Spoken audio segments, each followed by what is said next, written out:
हमारी जिंदगी में बहुत दफा ऐसा समा आता है कि जब हमें खुद से ही नहीं समझ में आता कि अब हम क्या करें। हमें कोई रास्ता नजर नहीं आता, कोई दिशा नजर नहीं आती है।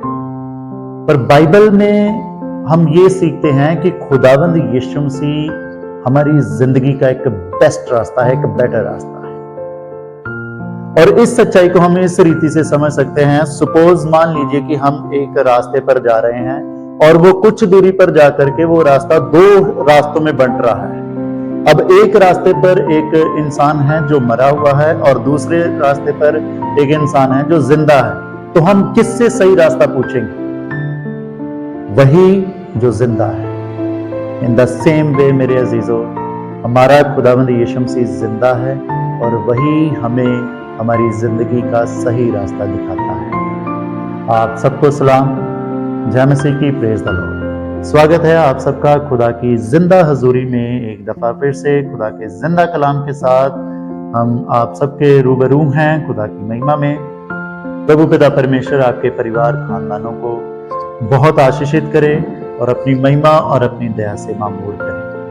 मेरे अजीजों, आइए आज हम जो जिंदा कलाम पर मनन करने के लिए जा रहे हैं वो यही विषय है कि खुदा हमें कैसे मार्गदर्शक करते हैं, खुदा हमें कैसे रास्ता दिखाते हैं। जो भी हमारी जिंदगी में जब हम परेशानियों से जूझ रहे होते हैं, हम अपनी जिंदगी में जब ऐसे दौर पर आ जाते हैं, ऐसे मोड़ पर आके खड़े हो जाते हैं जहां पर हमें कुछ नजर नहीं आता है, जब हमें कुछ समझ में नहीं आता कि अब हम क्या करें, खुदा बाप अपनी महिमा के साथ हमें वो रास्ता प्रोवाइड करते हैं जो हमारे लिए, हमारे बच्चों के लिए, हमारे खानदान के लिए, हमारे परिवार के लिए बेस्ट होता है। और खुदावंद यीशु मसीह ही वो रास्ता है, जीवन का वो रास्ता जो जिस रास्ते पर चल करके हम जिंदगी की बदलाव पाएं। आइए मेरे अजीजों, खुदा के कलाम में आगे बढ़ेंगे और मैं पढ़ना चाहूंगा प्रेरितों के काम उसका 8 अध्याय और उसकी 29 आयत से 31 आयत तक पढ़ूंगा मैं। आप लोग अपने घरों में 26 आयत से लेकर के जो है 40 आयत तक इत्मीनान से पढ़ सकते हैं। तब आत्मा ने फिलिप्पुस से कहा, निकट जाकर इस रथ के साथ हो ले। फिलिप्पुस उसकी ओर दौड़ा और उसे यशायाह भविष्यवक्ता की पुस्तक पढ़ते हुए सुना और पूछा, तू जो पढ़ रहा है क्या उसे समझता भी है? उसने कहा, जब तक कोई मुझे ना समझाए तो मैं कैसे समझूं? और उसने फिलिप्पुस से विनती की कि वे चढ़कर उसके पास बैठे। प्रभु के पवित्र कलाम के पढ़े सुने जाने की आशीष हम सबके साथ हो। आमीन आमीन। जी हाँ मेरे अजीजों, आज का जो वचन पढ़ा गया है, आज का जो जिंदा कलाम हमने पढ़ा है प्रेरितों के काम उसका 8 अध्याय उसकी 29 आयत से लेकर के 31 आयत तक, इसकी शुरुआत जो है 26 आयत से शुरू हो रही है। इस पूरे इंसिडेंट की, इस पूरे हवाले की क्या हो रहा है कि एक स्वर्गदूत ने फिलिप्पुस को गाइड किया कि उठ और दक्षिण की ओर जा और उस मार्ग पर जा जो यरूशलेम से गाजा की साइड को जाता है। अब वहां पर क्या होता है कि उस रास्ते में कूश देश का एक मनुष्य था, कूश देश का एक मनुष्य था जो खोजा और कूशियों की रानी कंदाके का मंत्री और खजांची था। अब ये जो था वो अपने रथ में जा रहा है और यशायाह नबी की किताब में से पढ़ते हुए जा रहा है। अब फिलिप्पुस जो खुदा के आत्मा के साथ, खुदा की गाइडेंस के साथ ये रास्ता पाया कि वो भी इस मार्ग पर जाए, वो दौड़ता हुआ जा रहा है और एकदम रथ के साथ साथ दौड़ते हुए जा रहा है। जब जा रहा है तो वो उसने देखा कि ये वचन में से कुछ पढ़ रहा है। तो उसने उससे पूछा कि क्या जो तू पढ़ रहा है वो तेरी समझ में भी आ रहा है, तुझे पता भी चल रहा है क्या है?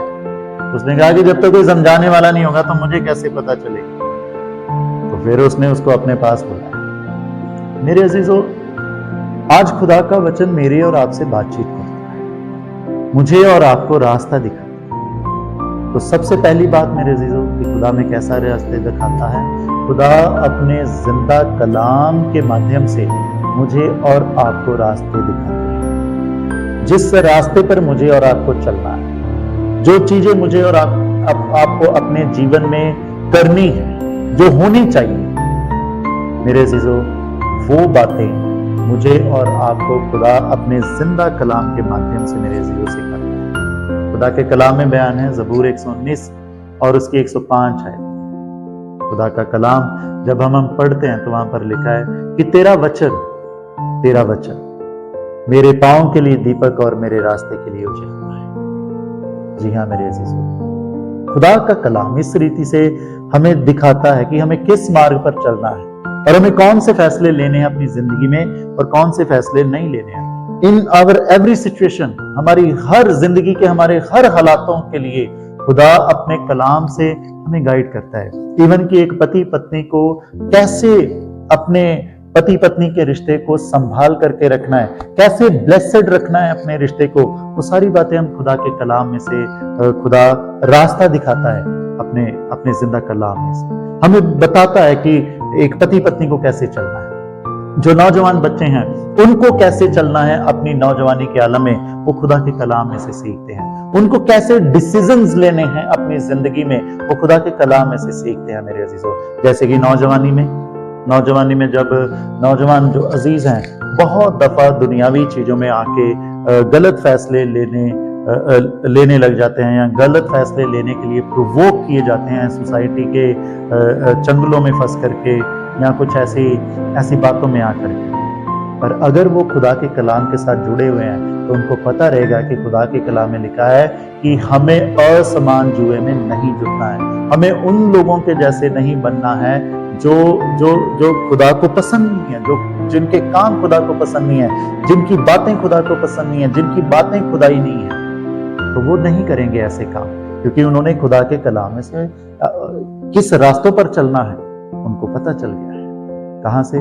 खुदा के जिंदा कलाम में से। और मेरे अजीजों, जब मैं और आप अपनी परेशानियों में जूझ रहे होते हैं, जब मैं और आप अपने दुखों में जूझ रहे होते हैं, तो भी खुदा अपने कलाम से मेरे अजीजों हमें रास्ता दिखाते हैं कि अब हमें क्या करना है, अब हमें कैसे अपनी जिंदगी में आगे बढ़ना है। वो हमें रास्ता दिखाया खुदावंद यीशु मसीह ने कि जब तुम बोझ से या किसी भी रीति के बोझ से, टेंशन से दबे हुए महसूस करते हो, मेरे पास आओ और अपने बोझ को मेरे ऊपर डालो, मैं तुम्हारे बोझ को उठाऊंगा और तुम्हें आराम दूंगा, तुम्हें शांति दूंगा। जी हाँ मेरे अजीजों, ये जब हम अपने बोझ से दबे हुए होते हैं, द मोमेंट जब हम किसी भी टेंशन में, हम किसी भी परेशानी में, किसी बीमारी लाचारी की परेशानी में हैं, हम अपने आप को खुदा के सामने लेकर के जाते हैं और खुदा को कहते हैं, खुदा मेरी बीमारी को तू उठा, हे प्रभु मैं इस बोझ से के तले प्रभु जी दबा हुआ हूँ, हे प्रभु मेरी रहनुमाई कर, मैं अपने बोझ को तेरे ऊपर रखता हूँ। हे परमेश्वर, तेरे कलाम में हमने देखा है कि तू अपने हमारे बोझ को उठाता है और हमें जिंदगी देता है, हमें जिंदगी बख्शे मां। जब हमें कोई रास्ता नहीं नजर आ रहा था, खुदा अपने जिंदा कलाम के माध्यम से मेरे अजीजों मुझे और आपको रास्ते प्रोवाइड करते हैं कि अब हमें क्या करना है, अब हमें अपनी जिंदगी में कैसे आगे बढ़ना है। मेरे अजीजों, इसी रीति से मैं देख रहा था दूसरी बात कि खुदा हमें कैसे रास्ते दिखाते हैं। पहली बात, अपने जिंदा कलाम से वो हमसे अपनी बातचीत करते हैं और जो हमें एक्चुअली करना है वो रास्ता दिखाते हैं कि हमें कैसे आगे बढ़ना है। दूसरी बात, वो अपने चुने हुओं के द्वारा हमें गाइड करते हैं। वो अपने चुने, जो खुदा ने अपने दास जो चुने हुए हैं, खुदा ने अपनी सेवा के लिए अपने बंदों को, अपने दास और दासियों को जिनको चुना हुआ है, खुदा उनके द्वारा भी अपने लोगों को क्या करते हैं, गाइड करते हैं। आपको पता है मेरे अजीजों, पुराने नियम में ये कॉन्सेप्ट है कि शहर पनाह के दरवाजे पर, शहर पनाह के गेट पर बुजुर्ग लोग बैठते थे, और वो बुजुर्ग लोग जो इसीलिए बैठते थे ताकि वो इजराइल के लोगों को रास्ता दिखा सके, ताकि वो वाला रास्ता नहीं कि आप किधर जा रहे हो, कहाँ किस घर जाना है, वो वाला रास्ते की बात नहीं मैं कर रहा हूँ कि वो वाला रास्ता दिखाने के लिए बैठ रहे थे, नहीं। वो जब लोगों को पता नहीं चलता था कि अब हम इस लड़ाई से या ये झगड़े से, या अब हमें कोई रास्ता नहीं दिख रहा है कि अब हम कौन सा फैसला ले, क्या करें, तो लोग इनके पास जाते थे और ये जो एल्डर्स होते थे, ये जो लोग होते थे, ये उनको एक्चुअली रास्ता दिखाते थे कि आपको कैसे डिसीजन लेना है, क्या करना है और कैसे करना है। इस बात के लिए आप रूत की किताब पढ़ सकते हैं।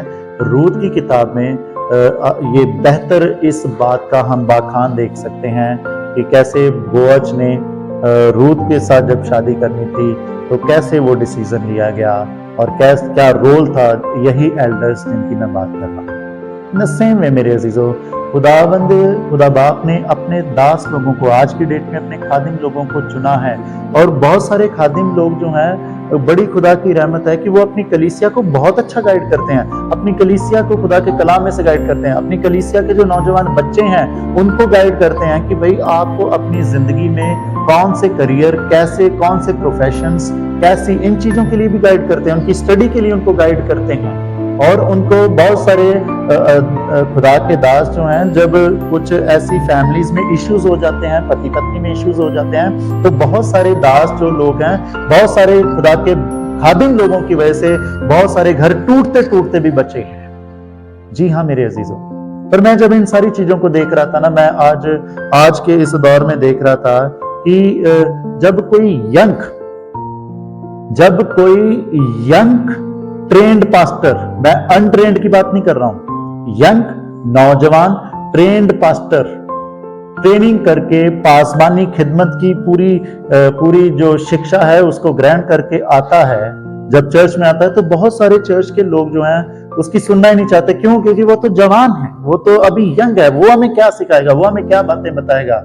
मेरे अजीजों, बहुत सारे यंग पास्टर्स को बहुत मुश्किल फेस करनी पड़ती है जब वो अपनी ही कलीसिया के द्वारा ऐसे बिहेवियर को देखता है, ऐसे बिहेवियर को एक्सपीरियंस करता है। तो मेरे अजीजों, हमें ऐसे नहीं करना है, क्योंकि जो बंदे को खुदा ने चुना है वो खुदा ने चुना है और हम खुदा के चुने हुए को मतलब इग्नोर करते हैं। हम खुदा के द्वारा चुने हुए बंदे को एक साइड पे करने की कोशिश करते हैं। मेरे अजीजों, मैं यहाँ पर बिब्लिकली रखना चाहता हूं। आपको पता है जब शैमुएल को खुदा का वचन आया था तो वो सिर्फ एक बच्चा था। मैं तो पासबान जो यंग बन के आते हैं वो तो फिर भी यंग है, वो बच्चा ही था जिसने जाकर के एली याजक को गाइड किया था, जिसने जाकर के एली याजक को खुदा की बातों के बारे में बताया था। Can you imagine? और आज लोग बैठे हैं जो यंग अगर पास्टर आते हैं तो उनको सुनना ही पसंद नहीं करते, वो उनको बड़ा तुच्छ समझते हैं कि ये हमें क्या सिखाए, ये हमें क्या ही अच्छी बातें सिखा सकता है। मेरे अजीजों, खुदा के कलाम में लिखा है कि जो कोई मेरे भेजे को कबूल करता है वो मुझे कबूल करता है, पर जो कोई उसे छेड़ता है वो मेरे आग की पुतली को छेड़ता है। मेरे अजीजों, खुदा हमें रास्ता दिखाता है अपने बंदों के द्वारा। हम अगर किसी सिचुएशन में फंसे हुए और अगर हम कोई रास्ता नहीं नजर आ रहा है तो बहुत दफा खुदा अपने बंदों के द्वारा, उनके वो जब आते हैं, जो वो जब चर्च में खड़े होते हैं, तो खुदा अपने वचन के द्वारा हमसे बातचीत करके हमें रास्ता दिखाता है। Now it's up to us कि हाउ वी रिसीव दैट। तीसरी बात मेरे अजीजों, खुदा पता है हमें गाइड करता है अपनी समझ इनायत बख्श करके, और इसके लिए मैं खुदा के वचन में से पढ़ना चाहता हूँ भजन संहिता उसका 32, भजन संहिता 32 और उसकी 8 है। लिखा है, मैं तुझे बुद्धि दूंगा और जिस मार्ग में, यानी कि जिस रास्ते में तुझे चलना होगा उसमें तेरी अगुवाई करूंगा। मैं तुझ पर कृपा दृष्टि रखूंगा और सम्मति दिया करूंगा। मेरे अजीज, खुदा का कलाम कि मैं तुझे बुद्धि दूंगा और जिस रास्ते पर तुझे चलना होगा मैं तेरी अगुवाई करूंगा। पता है खुदा का जो नेक्स्ट मूव है मुझे और आपको सही रास्ता दिखाने का, वो अपनी समझ हमें देता है। और वो समझ मेरे अजीजों पता है क्या है? वो समझ है खुदा बाप का रूहे पाक, खुदा का पवित्र आत्मा जो मेरे और आपके अंदर इस रीति से काम करता है कि हम सही डिसीजन लेते हैं।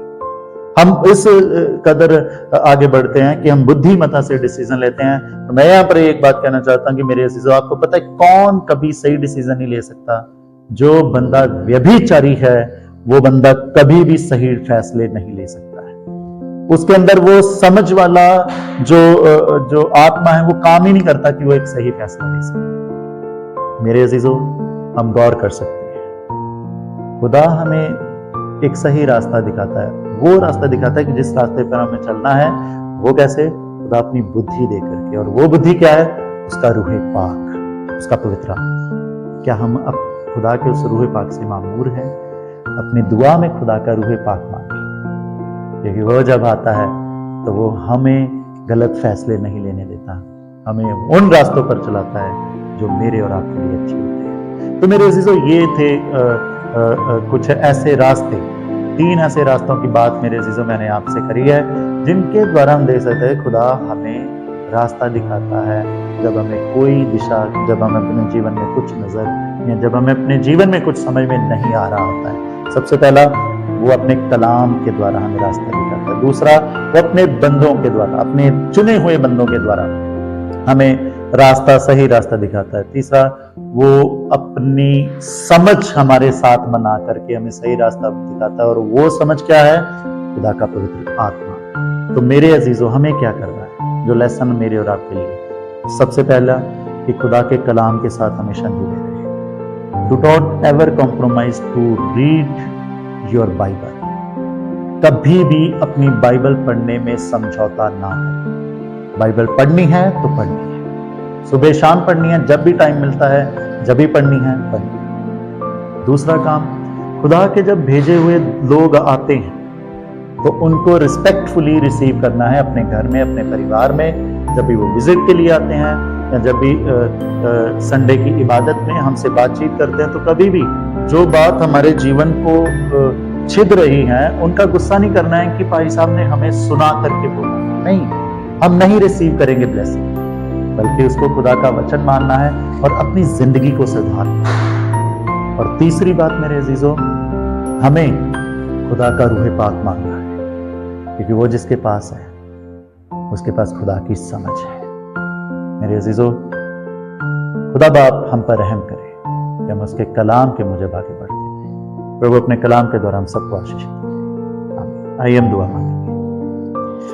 सर्वशक्तिमान, सारी दुनिया के खालिक और मालिक आसमानी बाप, प्रभु हम आपका धन्यवाद देते हैं आज की इस इबादत के लिए, इस समय के लिए प्रभु जी, जो आपने हमारी जिंदगी में बख्शा है और हम पर रहम करा है कि प्रभु जी हम आपकी हुजूरी में आगे बढ़ सके।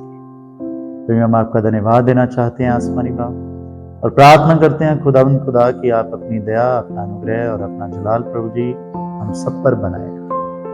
और जितने भी अजीज इस वीडियो के माध्यम से प्रभु जी आपकी शरण में है प्रभु जी, उन सब परिवारों पर, उन सब खानदानों पर प्रभु जी आपकी ब्लेसिंग मांगते हैं। और दुआ करता हूँ बाप आसमानी कि आप अपनी दया के साथ, अपनी महिमा के साथ पिता परमेश्वर जी हर एक के घर में प्रभु वास करें। और जिन भी अजीजों को आज कोई अपनी जिंदगी में रास्ता नजर नहीं आ रहा है प्रभु जी, आप उन्हें मार्गदर्शक करें। और यीशु मसीह हमारी जिंदगी का रास्ता है प्रभु जी। खुदा की जिंदगियों में यीशु मसीह का वास हो प्रभु जी। आसमानी बाप उन्हें ब्लेस करें और उन्हें एक सही फैसला लेने में प्रभु जी मददगार हों, जिंदगी की ओर आगे बढ़े जो जिंदगी यीशु मसीह के नाम। अब अपनी महिमा के साथ, अपने जलाल के साथ प्रभु ब्लेस करें और आगे बढ़ने का प्रार्थना खुदावंद यीशु मसीह के नाम से, आमीन। मेरे अजीजों, एक अनाउंसमेंट है कि हम नवंबर महीने 1 तारीख से लेकर के 10 तारीख तक उपवास प्रार्थना में हैं। तो रोज सुबह 5 बजे हम इस प्रार्थना में आगे बढ़ेंगे। आप हमारे साथ बने रहें खुदा की खिदमत में, और अगर कोई प्रेयर रिक्वेस्ट है आप वो भी हमारे साथ साझा कर सकते हैं। आप सबको सलाम, गॉड ब्लेस यू ऑल।